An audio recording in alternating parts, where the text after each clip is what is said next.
The garage doors are rising, the lights are flickering on, and the January sun will soon stretch over the backdrop where the 2026 regular season begins and ends.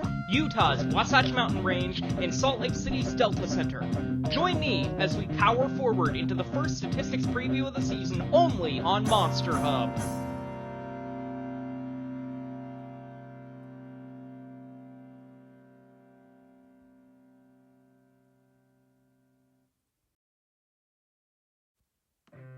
On paper, AT West might just be the best group to bring the curtain up on the 2026 season. Reigning World Finals Freestyle champion Blake Granger, reigning LCQ co-winner Matt Cody, and 2024 Skills champion Armando Castro headlined the 8-driver crew, followed closely by 4-year West Coast Arena veteran Ashley Sanford and the formidable 4-driver brigade of Salt Lake's hometown heroes, Team Throttle Monster. In an odd coincidence, Granger, Cody, and Castro also happen to be Monster Jam's only 3 World Finals Triple Threat Discipline champions. Remember those Orlando Pit Party ATV and Speedster competitions? Well, now you can forget them. They're a far cry from the state of the sport now, and Blake, Armando, and Matt have solidified their names as legend in the 6-ton machines that make Monster Jam, well, Monster Jam. No side pieces to earn points on anymore.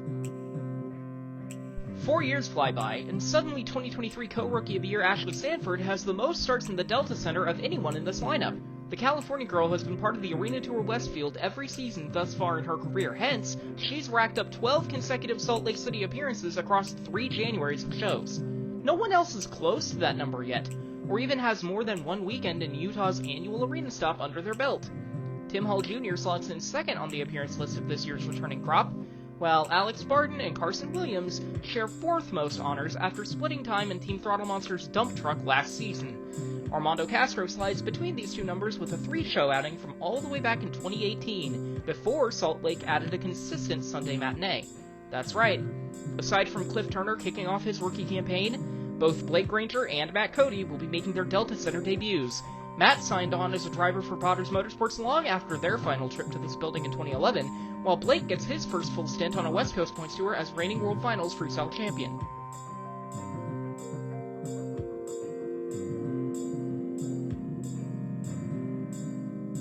In the world of monster trucks, the name on the fiberglass can matter just as much as the face behind the wheel, and while Monster Jam features a few new-ish names in 2026 as Bailey Circuit and Rec Deck stretch their shock absorbers, Salt Lake City gets 8 familiar identities coming back to cement their legacies, each with at least 2 competition wins since 2017. Among them, only Thunder Roars and Velociraptor have so far been shut out of the overall event championship. Legacy is important to cultivating fandom of a monster truck for generations, and legacy in motorsport is typically built on success. Gravedigger's legacy, of course, dates back through the Salt Lake decades across the likes of Huffhaker and Pocket, and even a couple Dennis Anderson appearances. But while we're celebrating the Identity's 25th anniversary, I'd like to use this space each week to highlight El Toro Loco for a moment. Barry Musauer grabbed the first bracket racing win of his career here in the opening event of the 2011 weekend, which also happened to be Toro's first trek to SLC. 12 years later, Elvis Lainez returned the Crazy Bull to the top of the pod in all 3 major disciplines.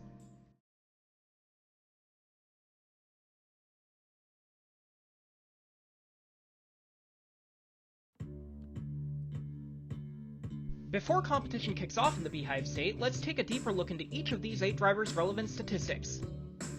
Nearly 5 years into Velociraptor's life as a monster truck identity, it has yet another new dyno tamer at its helm. This time it's a graduate from the monster truck scene. Yes, trucks with a Z.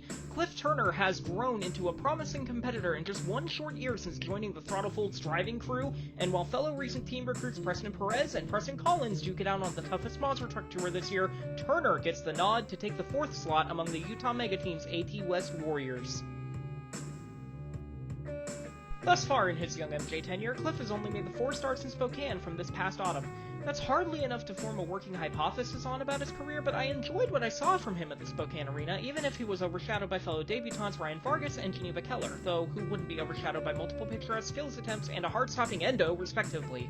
Turner flew under the radar as Throttle Earthshaker driver number 872, slight exaggeration, but sometimes consistency is key, and consistent he was. His obstacle course time slotted him no worse than 5th in all 4 discipline competitions, and his differential from slowest to fastest time of only 0.658 seconds stands as 2nd most consistent of everyone that weekend, behind only teammate Carson Williams. Across his 8 two-wheel attempts, only his last dipped into minimal completion, while 6 of his remaining 7 reached good verticality, essentially beyond the 55-degree notch on the imaginary protractor. And aside from early breakage in Event 3's freestyle, Cliff's maiden routines in Monster Jam's premier discipline were solid. I don't really expect him to be taking names at matching pace of his teammates old and new, like Widener, Winfield, and Hull, but I do think he'll grow throughout the season and transform into a formidable force, one of many in an ever-rising stable out of Ogden. I had such a good paragraph typed up and ready to go about how Throttle's Carson Williams would be only the second driver ever to pilot all 3 main monster mutts, and the world springs this on me. Your record is safe, Taryn Lasky. But when life gives AT West Thunder War-Eye, make dynamite. Carson's infectiously positive on-track personality and disco chops, should Dancing with the Stars ever need a monster truck driver in its studios, harkens back to the days of Bobby Z, and it still fits the red energy powering the metal monster he'll now call home. Carson's affinity for making lap time early in his career has him positioned well for his first full-time foray into the world of Monster Jam. He's waded into the pool gradually, first getting starts over the 2024 postseason before taking occasional fill-in spots in Earthshaker in 2025, and finally hitting a consistent start pace this past summer. As a competitor on the Freestyle Mania Mini Tour, Williams cut his teeth against several of the sport's upper crust with a quick 6 weeks of action. Carson's monster was far from immune from attrition that month and a half, but it's nothing Team Throttle Monster can't overcome with a fresh outlook. He got a taste of Delta Center experience as well, stepping in for the injured Alex Barden for 2 events last January. Couple all that with his first 2 bracket racing victories, sprinkle in 2 more obstacle course buzzer beaters for good measure, and Carson just might speed past expectations set for him for the 26th season. There's potential for a friendly Dino rivalry this season too, with Throttle running Monster Jam's T-Roar alongside its own 2 prehistoric beasts. Bear in mind, Williams is hunting for his first sport competition victories of any kind this year. No better opportunity to score them than repping the 2023 Freestyle Championship identity. Expect the Dancing King to floss and Fortnite emote his way toward the upper echelon, and that ascent begins in Utah. In the waning moments of the 2006 season, Dennis Anderson suffered a collarbone injury during a qualifying pass in the Hubert H. Humphrey Metrodome. The malady set him out for months, beyond when he'd originally been expected back, eventually forcing him to the sidelines all the way until Monster Jam World Finals 8. Of course, he shook the rust off there to the tune of 2 silver medals. More to my point, Dennis returned to Minneapolis the very next December and turned in a freestyle routine that still stands among the greatest of all time. What on earth does any of this have to do with Alex Barden? More than you think. Alex doesn't yet have near the accolades or the tenure of the Gravedigger Patriarch, but strangely enough, he's faced with the same opportunity after nursing a similar break back to health. Last year was largely expected to be a metamorphosis of sorts for Barden, who landed on his feet in the Monster Jam universe with a Team Throttle Monster ride after Monster Trucks Unlimited went a different direction. It all derailed with a failed mini-flip attempt. But true revenge on a track is a rare opportunity in Monster Trucks. Let's face it, any sort of storyline with tangible animosity is a rare opportunity in Monster Trucks. To be clear, I'm not saying Alex hates the Delta Center or anything ridiculous like that, but he certainly has a bone to pick with that backflip ramp after missing another attempted rotation in Glendale this past October. And any stellar performance in Salt Lake City could correct course back to the potential Barden renaissance that seemed so close to the horizon just 12 months ago. Upon return, Alex traded the Earthshaker moniker for a Megalodon body on the Freestyle Mania Mini Tour and the visit to Calgary just beyond. His time in the Shark culminated with a bracket racing win and his first 2-wheel skills victory against championship-caliber drivers in both disciplines. Alex's talent is undeniable, and as the only representative of the 2023 World Finals Racing Championship identity, he could take Earthshaker back to the title fight lights in Rice Eccles if his competitors fail to keep him at bay. As we progress through the 2026 season, keep Ashley Sanford's name in your head among the shiver of sharks circling the dirt. Team Scream, Overboard Motorsports, MK Motorsports, and Send It Motorsports all have Megalodon bodies to campaign this season, leaving Sanford as the only domestic in-house representative for the group. That just might spell the Rising Star's graduation from 2 years in the Last Chance qualifier to her first appearance in the Monster Jam World Finals main field. Ashley looks like a prime candidate for a ticket back to Salt Lake City in 6 months, but it isn't a foregone conclusion. She's yet to make a stadium start, a milestone the vast majority of World Finals competitors click off before their maiden championship voyage. It'll also be a bit of a surprise to see her climb higher than 5th on AT West's point spread by the end of the tour. Case in point, she slotted behind Tim Hull Jr. in 2025. But the progress Sanford made last season toward rising into the elite cannot be understated. she doubled her racing discipline win record with 3 final round bracket triumphs, 2 of which against full 8 truck arena fields. And while arena freestyle wins have to be seen through the cautious awareness of the current backflip to win strategy, Ashley notched her first back-to-back set of victories in the discipline in Wichita before repeating the feat in Spokane. The missing ingredient in her recipe for success lies in the third pillar of Monster Jam competition. 3 years in, and Sanford still holds a goose egg in the two-wheel skills win column, a stat she only slightly came close to changing last year with 5 bronze medal notches on the podium. But in her defense, two-wheel skills is not part of the World Finals main field. Sanford has every reason to marry that entertaining energy she brings to every performance with the confidence of a veteran, and if she leans into this home field advantage she has on these tracks, she just might shush all doubters with a true breakout season.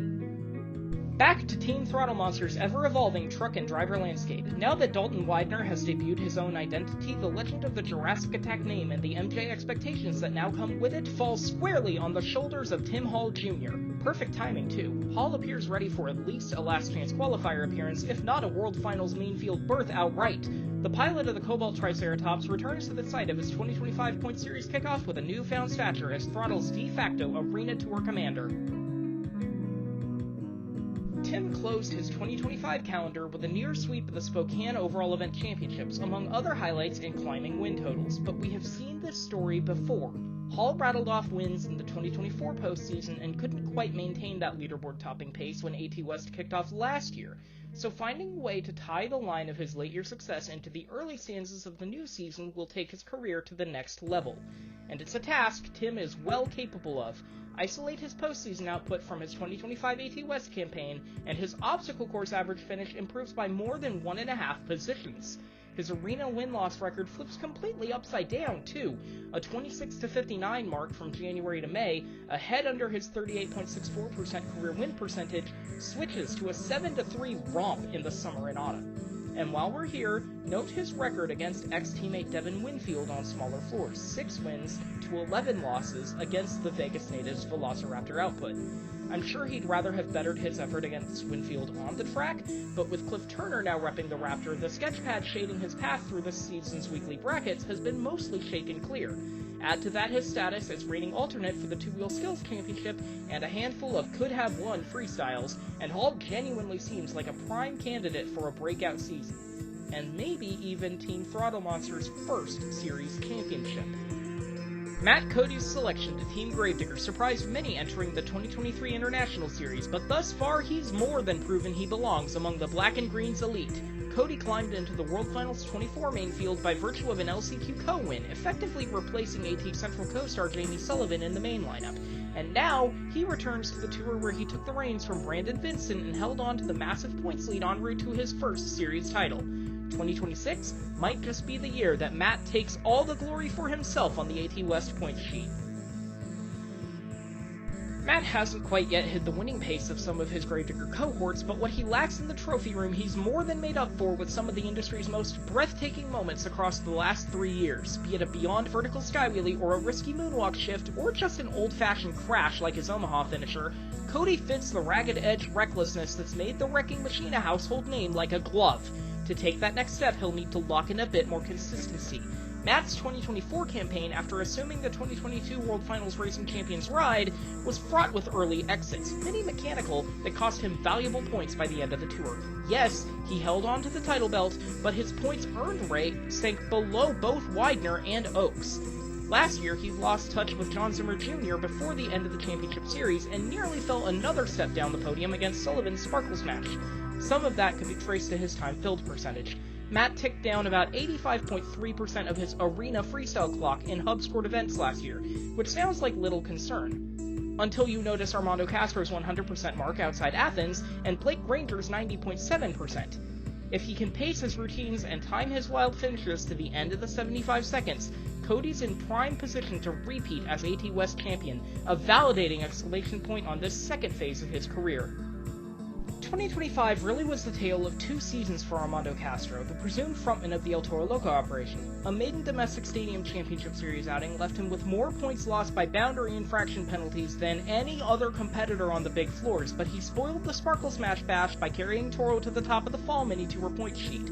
Now, he's returned to arenas, and the 2024 AT East champion looks to dominate the West Coast for full-length tour title number 2. Horns up! The general community seems a bit up in arms over Castro's return to the smaller venues. Armando himself even alluded to this in his interview accepting the Fall Stadium Series award in Glendale, that he deserved to be in stadiums. Keep this in your mind as we go through the rest of the season. Regardless, Castro clipped off back-to-back overall event championships from San Antonio 2 to Houston 1, and backed up his World Finals 2-wheel skills title with 6 wins in STE's first 10 contests in the discipline. About the only thing Armando hasn't accomplished recently is the stadium racing victory, notching his last way back in December 2018 in a sweep of Sao Paulo's brackets. But while it's a bit strange to see the 9-season veteran back on the arena scene while independents Jamie Garner and Joe Foley carry the torch for Toro's 25th stadium season, it's far from a demotion to contest an arena title against multiple other World Finals caliber talents. It may even be a better fit. Armando claimed 4 consecutive arena overalls against some of his toughest competition from the triple threat days in Camden Murphy and Tyler Menninga. Then, he backed that performance up with 3 more event trophies in the postseason. If anything, Castro and his fans should see this as a golden opportunity to directly compare him to his fellow in-house matadors MJ Solorio and Fernando Martinez, as the ever-crowded Toro roster readies for a victory-heavy quarter-century celebration. 1 year after putting together the winningest season MonsterHub Dalmatian has ever experienced, veteran Blake Granger returns to the polka-dotted puppy for another helping of Arena Championship Series action. Blake's quickly become the busiest driver in Monster Jam, juggling the domestic title defense with a packed international slate that has him in line to take an unbelievable 5 consecutive tour championships in just 3 years. Oh, and his US tour begins in the same city that crowned him the new freestyle king of the sport just 6 months ago. Between Dalmatian Nathan's loyalty and Granger's own modern spin on maximum destruction, Blake has been nearly undefeatable in the wildly popular spin-off of the original Monster Mutt. It's worth noting in a public forum that Blake is one of only a handful of men to ever drive the white and red dog, which of course begs the question why a monster truck ever needed to be gendered to begin with, but I digress. He's taken the identity to heights it's never seen before, including a title defense, and if his international results are any indication, he'll once again be incredibly tough to beat. I won't rush to any conclusion and crown him champ early or anything, because he still needs to power past the likes of Castro, Cody, and Hall, but Granger has left no reason for even the staunchest naysayers to doubt his ability to just flat drive. I'd even go so far as to say Blake is exactly the championship personality the sport so desperately needs at the moment. In an era full of sponsor plugs and somewhat dry dialogue across all of motorsport, Granger brings a refreshing brashness not unlike the Kyle Busches of the world. Coolly confident, always grateful, and never one to back down from an on-track title fight. Will this attitude rub people the wrong way someday? Perhaps. But it fits the Monster Mutt group perfectly, and it makes Blake an unstoppable force leading the charge into Salt Lake City. Okay, you've got the lineup. That's enough of my rambling for now. It's time to let the numbers do the talking. Get your table reading glasses ready, because we're about to dive into the deep end of arena bracket racing statistics, from career totals to 2025 info to venue specifics.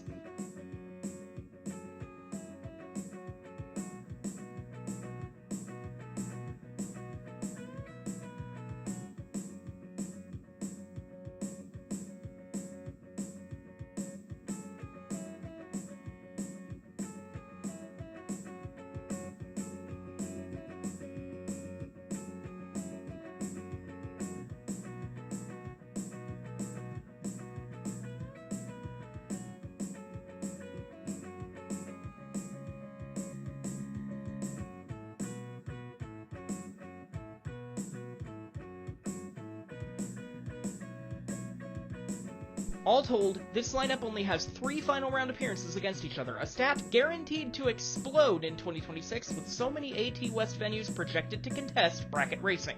No surprise, Blake Granger sits at the crux of this number with his ever-growing arena bracket victory count. He notched one of those against Matt Cody at the Liwa Automotive Festival to close 2024. but Armando Castro has had the World Finals 24 Fast qualifiers numbered in the final round, at least in their 2 previous meetings. Dating back to their triple threat eras, Armando dispatched Blake's Max D en route to wins in Baltimore in 2019 and Allentown 2020. No match between these 3 heavyweights is decided by more than 1 win of an edge, though. In fact, AT West only has a handful of racing matches that swing in one extreme favor or the other. Of Salt Lake's most tenured, Tim Hall Jr. currently carries a 66.67% win rate against Ashley Sanford, a mark that holds when focusing to their semifinal showdowns. Then there's the matter of throttle infighting, where Alex Barden has handed Carson Williams nothing short of a 5-1 beatdown in the early stages of their respective careers. Tim lost to both Ashley and Carson in round 1 matches here last year, though, and he'll need to turn his 0-4 Delta Center record around to keep in touch with the top of the points sheet. Now let's take a stroll down Delta Center memory lane. Surprise racing winners in SLC aren't common, but they're not unheard of. Local driver Ron Duncombe took 3 winners' plaques back to the Monster Tracker operation amidst an era where this venue smiled upon rookies. Dana Creech, Barry Musauer, and Chris Ryan all took top honors here in a 2-year span between Duncombe's triumphs.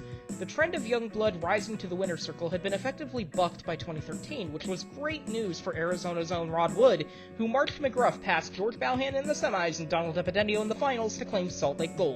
In a bracket, mind you, absent Pablo Huffaker. Wind the timepiece back to 2004 and you'll find Jeff Hoy, who pushed his Texas Off-Road King Crunch machine to victories over Balhan, Jason Whitty, and Charlie Pauken en route to his only recorded Monster Jam victory of any kind. This is about where the well dries up on finding surprising victors in the Delta Center. Salt Lake now stands as a proving ground for elite racing talent. That's good news for fans of a certain yellow dump truck that's marched to a final round appearance in each year of its attendance. Alex Barden himself holds a 3-2 round win rate in this venue, the only driver in this lineup with a positive win-loss differential in this building.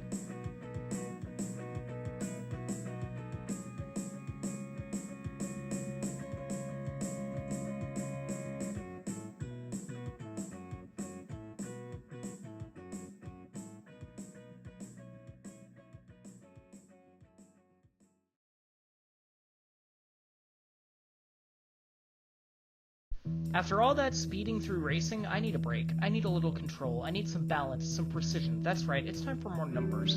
Get those decimal points ready because now we're covering 2-wheel skills.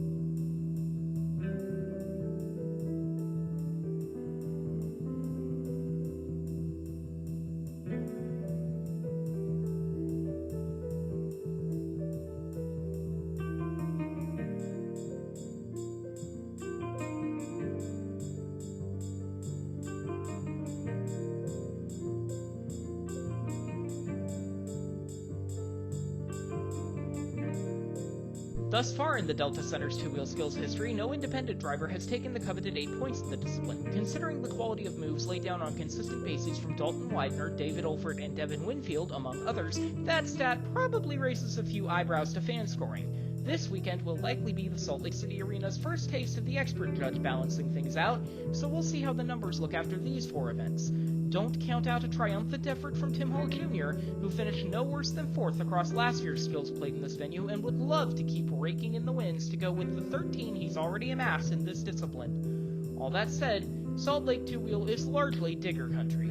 Weston Anderson swept the competition in 2025 with multiple pristine attempts, picking up where Brandon Vinson left off and bringing the black and green wrecking machine to 6 consecutive skills wins, 7 of the last 8 interrupted only by Tony Oaks' Thunder Walrus.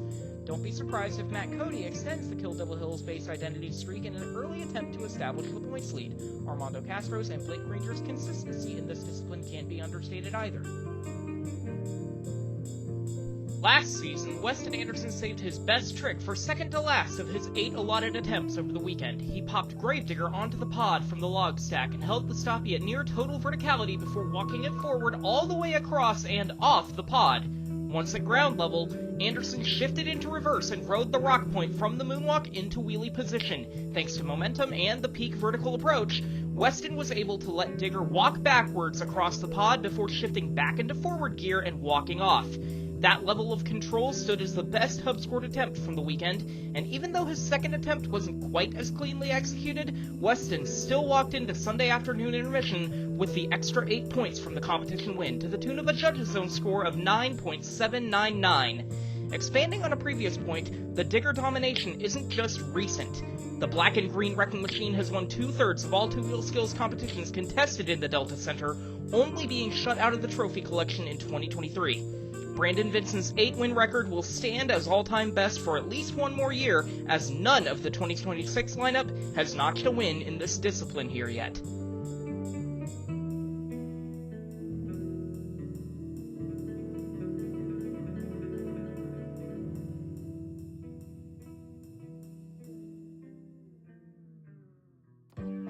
We've covered speed, we've covered skill. What about style?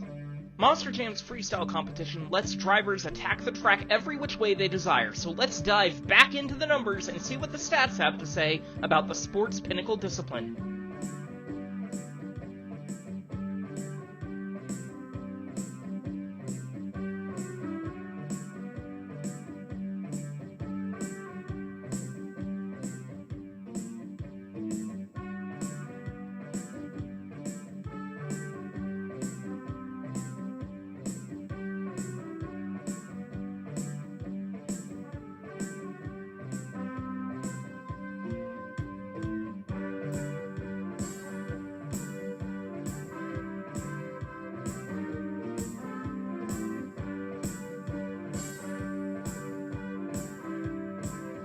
The Delta Center is nearly guaranteed to see some fresh faces on top of the pod after freestyle this weekend, with Ashley Sanford the sole returning winner in the discipline and only 5 podium finishes represented across the 5 venue veterans. Dalmatian Nation knows success here, though.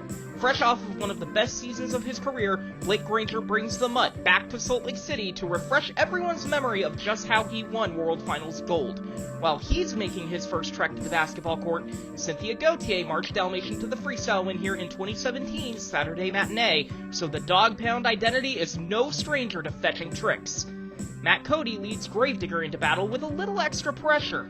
Almost every digger driver with a recorded start in this venue has grabbed at least one freestyle victory, but there's more nuance to that stat than just total black and green domination. Tyler Menninga's 2019 blackout of the Salt Lake Freestyle Bingo card stands as the only recent instance of a driver taking the whole discipline to themselves in Utah. Sure, Charlie Pauken did the same thing in 2006 and 2004, but that's surrounded by wins from power forwards Chad Fortune, Monster Mutt's Lee O'Donnell, and Blue Thunder's Norm Miller.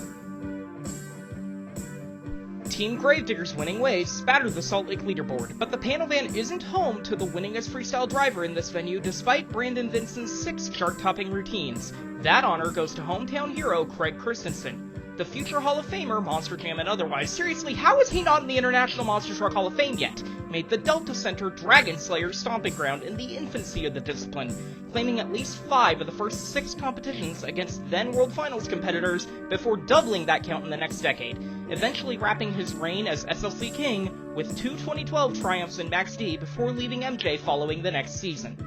In modern times, the team owned by his sons has challenged for trophy after trophy, a charge headed by former Throttle Monster Hotshoe David Olfert. David earned 3 Trickster victories on Jurassic Attack's Resurrection Weekend before taking Velociraptor to the top spot in 2023's second show. That said, mini flip attempts meant so much to the Delta Center crowd last year that such a move nearly guaranteed a runner-up finish or higher. Unless, of course, you were Alex Barton, who wound up 7th in Show 2's contest. But Earthshaker wasn't the only machine that lost the argument with the 8-pack. Barton, Brianna Mahan, and Weston Anderson all failed to complete rotations, leaving only Cody Saucier upright after 2 flips.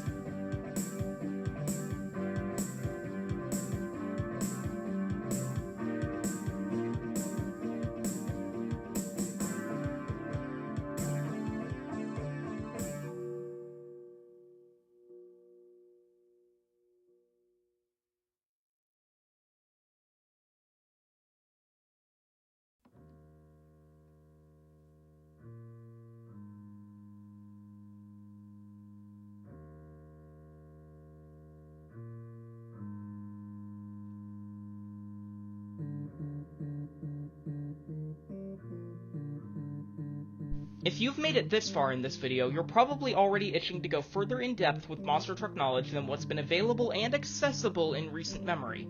Welcome to the club. That bristle against indifference is real love of any sport, monster trucks included. To conclude each event preview this season, I'll pose a thought I believe deserves good consideration. Not necessarily one that needs an answer, but one that should percolate in the subconscious for a bit, simmer a while before growing into productive industry-wide conversation. I touched on my question for this week a moment ago, but I've saved expanding upon it until now. The mini flip isn't the be-all end-all move. Weston was able to outpace Saussier's Show 2 routine last season with a save against the wheelie bar and a half somersault crash. But it's close enough to a deus ex machina that it borders on warranting a shrug at the weekend's final points tally. Case in point, Anderson turned in one of the highest arena Freestyle Hub scores of the year, 27.467, to send the tour off to Reno, but fell more than a tenth of a judge's zone point behind Mahan's final score. And all Brianna really had in an otherwise uncharacteristic run was a failed mini flip attempt that left 9 seconds on the clock. Expert scoring has toned the disparity down somewhat between technical brilliance and reliance on that singular wow moment, but I still want to pose this question. At what point does the backflip attempt lose its luster enough to be counted as a high-scoring move instead of an automatic lead taker? Or better yet, what's the current timeline toward arena backflips no longer being limited to 1 or 2 attempts per event? I'm working off the assumption arenas are still functioning under a sort of clearance model similar to the Risky Tricks Stadium introduction, and this is about the equivalent moment to when that boundary fell away on big floors. Note that safety and risk management should and will always be paramount to motorsport competition. Monster trucks are no exception, and we've seen failed backflip attempts swing the balance of risk too far. But risk is also inherent in motorsport, especially one so chaotic and destructive as this. So as food for thought, when will we see the Arena 8-pack become a free-for-all for at least the experienced competitors? Or does it need to be? And further, does it need the sponsor plug shoutout it's had attached for the past several seasons? Typically during the season, I'll be using this space to cover major headlines and important preview notes from the Monster Jam tours that aren't the week's focus. This weekend, though, the spotlight falls solely on AT West. No pressure, team! In cases like this, I'd recommend taking a look around your local area and finding an independent promotion to attend.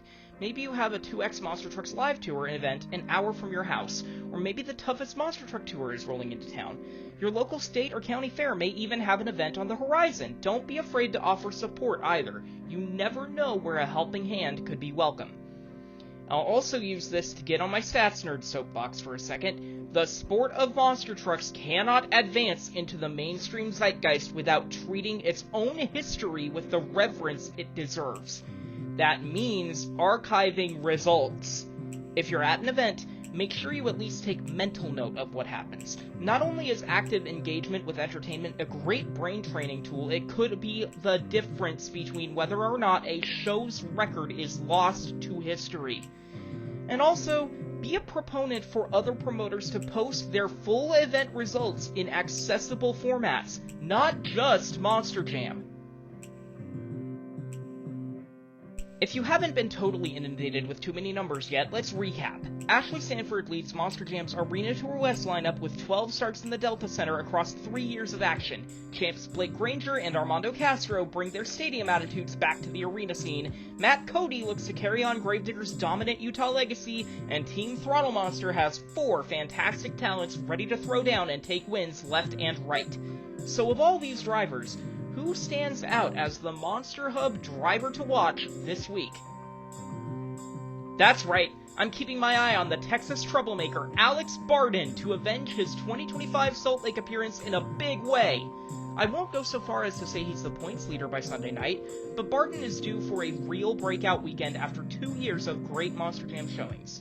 Alex has all the makings of an LCQ dark horse. He rides the momentum of victory from the summer and a respectable return to the big floors in Glendale. And now that he's back to wheeling and dealing an Earthshaker, it's time to watch this Monster Truck Wars graduate rock the house. I hope you've enjoyed this opening foray into the world of Monster Jam statistics. There will be plenty more where this came from in 2026. Drop a like if you feel ready to take in this weekend's Delta Center action, and hit the subscribe button so you don't miss any event previews for the 2026 season. Join me next week as we trade ski boots for sunblock and cover Stadium Championship Series East Outlook for Orlando, Florida, only on MonsterHub.